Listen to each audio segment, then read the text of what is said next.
God dag, mitt navn er Leif Krokstad, og jeg bor for tiden i Namsos, og her trives jeg. Man kunne tenkt meg en annen plass i Norge, hvor det er en bedre pinsemenighet enn det jeg har i byen. Og jeg vil forkynne først vil jeg begynne med en sang, noen sanger, Åge Samuelsen. Det var i Åge Samuelsens bevegelse i sin tid, fram til han døde 29. november 1987. Han gikk hjem til Gud og Jesus, og det var en herlig tid jeg hadde med Åge Samuelsen. I brevveksel som vanlig. Og jeg var i møte med Åge Samuelsen. Og jeg fikk møtekassetter. Skriftenes Jesus, jordet befalte, la deg begrave i rikelig vann. Og jeg fikk gjøre som han til meg talte, begraves i dåpen, det går ikke an. Skriftenes Jesus, i ånden meg døpte, så jeg i tunger fikk prise min Gud, og i sin hellighetsdrakt som jeg søkte, tror meg å være hans dyrkjøpte bud. Skriftenes Jesus, i skyen snart komme, hente fra jordi som fulgte ham her. Og skyer de får i den evige sommer. Skriftenes Jesus, du så som han er. Det som holder liv i meg, den hellige ånd og ild. Hellige ånd og ild. Hellige ånd og ild, det som holder liv i meg, den hellige ånd og ild. Jesus, den hellige ånd og ild.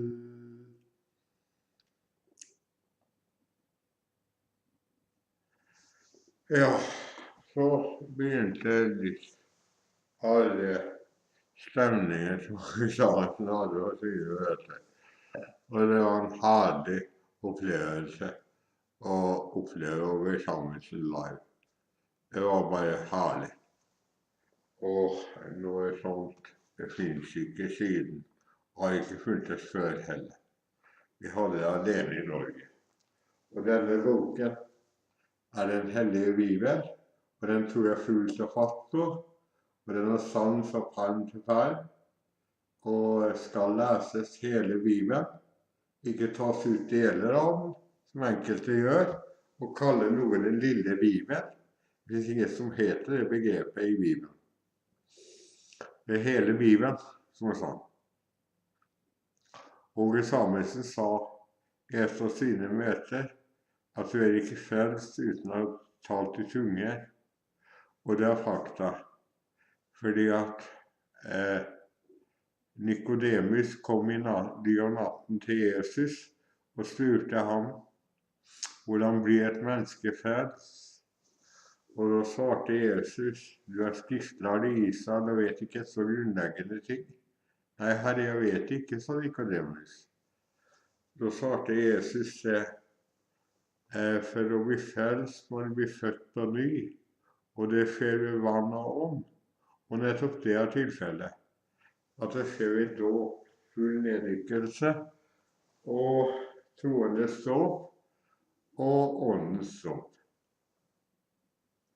Og man må da tale i tunge.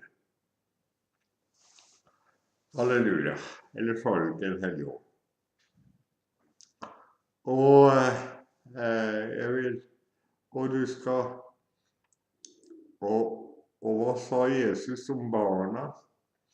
Han sa det at la de små barn komme til meg og hindre dem ikke, for slike hører paradiset til.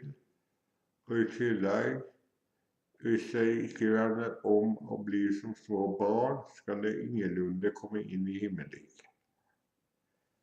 Og det er tilfellet. Og hvorfor da døpe små barn?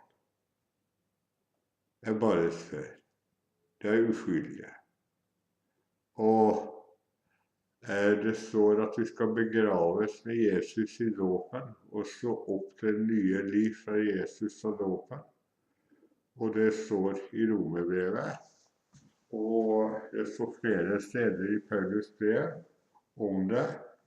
Og det er tilfellet at det er voksendåp som gjelder, og man skal tale i tunger etter det. Da har man mottatt Den hellige ånd. Det er tegnet, pantet på at vi har mottatt Den hellige ånd.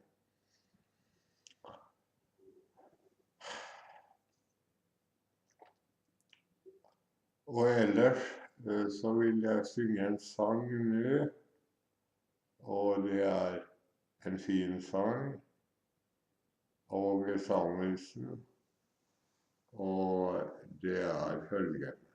Jeg lengter hjem til mitt Jerusalem, la min mage ikke over jorden falle, og alle folkeslag skal lengse seg.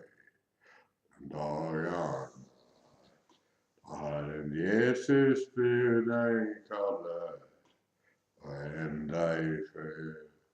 Jeg vet han vokter meg, Jerusalem.